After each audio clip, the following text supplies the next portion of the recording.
At the time, it didn't feel dangerous. I was wrong.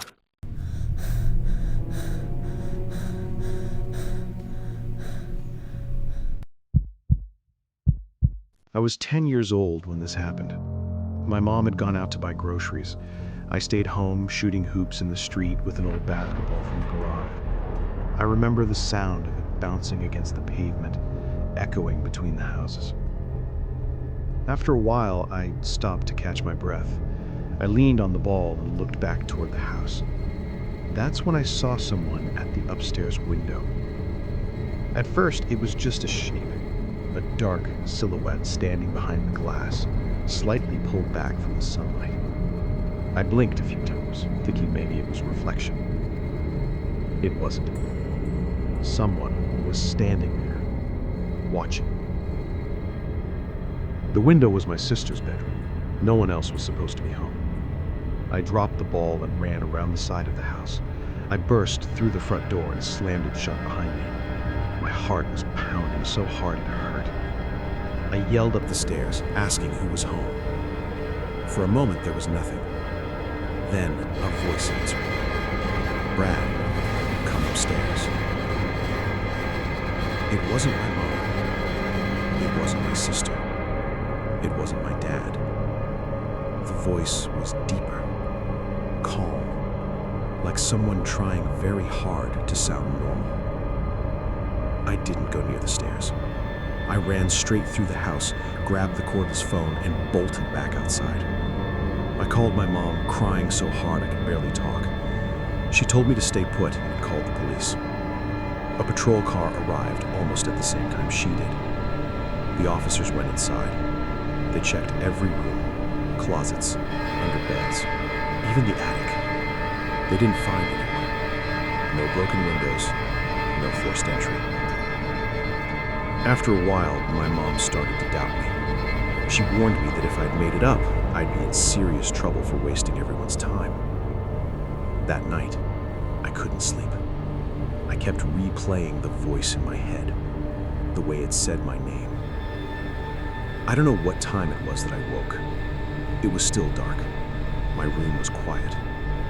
I sat up in bed. Across the room, not far from me, there was a shape. Tall, dark, standing completely still. For a second, I convinced myself it was nothing. My eyes adjusting. A shadow. Then it moved. Just slightly. Enough for me to understand exactly what I was looking at. It was a man, standing in my bedroom. I screamed. The moment I did, he moved fast, 2 steps across the room. He grabbed my window, slid it open, and jumped out. I heard his feet hit the awning below before disappearing into the dark. My parents rushed in. My dad ran to the window, then outside, but the man was gone. We never found out who he was. All I know is this. He was inside the house during the day, long enough to learn my name. He watched me from my sister's window, and he stayed in the house until nightfall, which means he was in my room while I slept, standing there in the dark. This happened during spring break in 2020. I was 15 and my parents were out of town. I had the house to myself for the night. I remember feeling excited about it at first. No rules, no noise complaints, just me in my room, killing time. That's when my phone rang. It was Mason. We weren't close. We barely talked at school. That alone made the call feel strange. Before I could even ask why he was calling, he asked what I was doing. I told him I was home. There was a pause. Then he asked if he could drop someone off. He said Neil needed a place to stay for the night. Neil was someone I'd known since elementary school. Loud, outgoing, no filter. But over the past week, people had been saying he was acting off. laughing in class for no reason, clapping in silence, saying teachers were part of secret groups trying to recruit him. I told Mason no, I didn't want company. His tone changed immediately. He started begging. His voice sounded tight, almost panicked. He kept pushing, saying it would only be for one night. Then he offered me his weed pen if I said yes.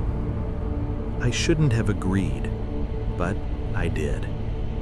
When they arrived, Mason barely looked at me.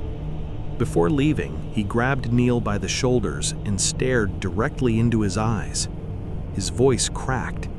He told him not to do that thing. Neil didn't react. He just nodded. I didn't ask what that meant. As soon as Mason drove away and I closed the door, Neil asked me something that made my stomach drop. Are all the doors locked? I said yes, and asked why. He told me to check anyway. I walked him through the house, locking each door while he watched in silence. When we finished, we just stood there. No TV, no talking. Then, without warning, Neil raised his hand slowly, like a student asking a question. He smiled wide, too wide. He held it there for several seconds, staring at me, then dropped his arm, like nothing happened. He asked for water. In the kitchen, he stood too close to the silverware drawer. I watched him open it slowly and reach toward a steak knife. I reacted without thinking. I slammed the drawer shut and grabbed his wrist. He didn't fight back. He just stared at me and laughed, a soft chuckle, like it was all a joke. Then he suggested we go to the park. I agreed immediately. I let him walk out first through the laundry room. The moment he stepped outside, I locked the door. My hands were shaking so badly I could barely dial my brother's number. While waiting, I went through the kitchen and took every knife I could find. I carried them upstairs and locked myself in my room. My brother arrived with 3 friends. They found Neil standing outside pacing. One of them eventually drove him home. Neil kept saying he couldn't go back. He said his dad was going to kill him. Later that night, I called Mason. He finally told me the truth. On the drive over, Neil had been reading something on his phone, a manifesto. It said he had to kill himself or someone else before his father could kill him first. Mason hadn't known what to do, so he dumped him at my house. I still think about how calm Neil was when he reached for that knife, and how easily I could have been the reason he chose not to hesitate. When I was very young, not even old enough for kindergarten, I lived with my grandparents. My parents had just separated, and my dad worked in the next town over, so I only saw him on weekends. My uncle, my dad's brother, also lived with us, which meant I was almost never truly alone. I was raised with one rule drilled into my head over and over again: never open the door for strangers. It was a small, quiet town where everyone knew each other. One of our neighbors came over often. I'll call him David. He watched hockey and wrestling with my family, showed up to barbecues, drank beers with my uncle. He helped my grandpa with yard work and fixing his truck. If my grandpa came home from hunting with a moose, David was usually there to help haul it into the shed. He wasn't just a neighbor, he was familiar, trusted. One night, I was left home alone for a short time. My grandma was at bingo, and my grandpa was going to pick her up. He asked if I wanted to come with him. I didn't. I was watching cartoons and didn't want to miss them. Before leaving, he reminded me not to open the door for anyone. Then he drove off. As soon as I saw his truck disappear down the road, the house felt different, too quiet. Only a few minutes passed before someone knocked on the door. I ran over and asked who it was. A man answered in a voice I recognized immediately. It was David. I told him my grandparents weren't home. He said he'd just seen my grandpa leave. I told him my uncle wasn't there either. He said he knew, He had just been talking to my uncle on the phone and knew he was out drinking. Then he asked to come inside. I told him I wasn't allowed to open the door for strangers. He laughed and said he wasn't a stranger. He said he was our neighbor, someone I knew. Even as a kid, something about that felt wrong, but I didn't know how to explain it. In my head, he was right. So I unlocked the door. The moment it opened, he stepped in and towered over me. He was clearly drunk, swaying, slurring his words, squinting one eye. He put his hands on my shoulders as I backed away. I wasn't scared yet. I'd seen my uncle drunk plenty of times. I told him he could wait in the kitchen while I went back to watching TV. He didn't let go. I tried to pull his hands off me, but I couldn't. His grip tightened. His voice changed. It became sharp, angry. He said things that terrified me. I don't remember the exact words anymore, only how they made me feel. He dragged me into the kitchen. He grabbed a large knife. He pressed the tip into my stomach and asked if I wanted to be stabbed. When I started crying, he told me to shut up or he'd cut my tongue or slit my throat.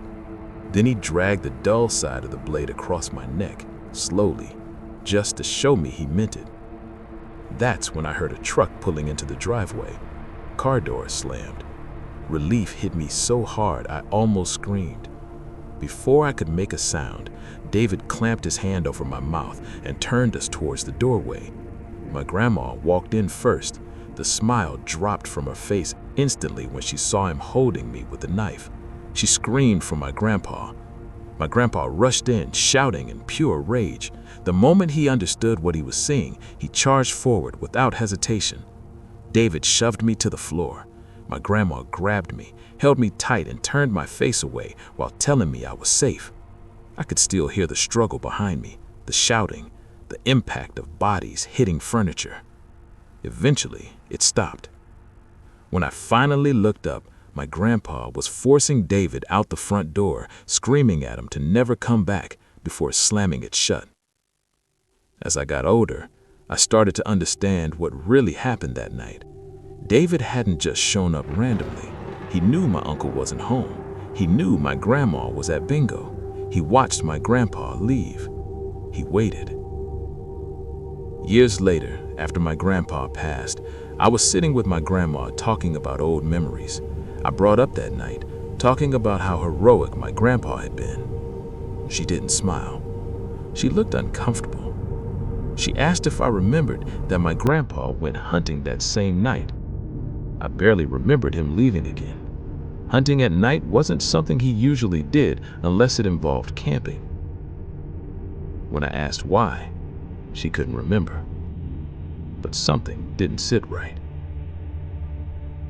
They never called the police. David was never charged. No one ever saw him again. My grandpa was well respected in town. He went to church with some of the police officers. He was known as a skilled hunter. No one would question the bloody tarp in the back of his truck, and no one would question why he was driving out of town late at night.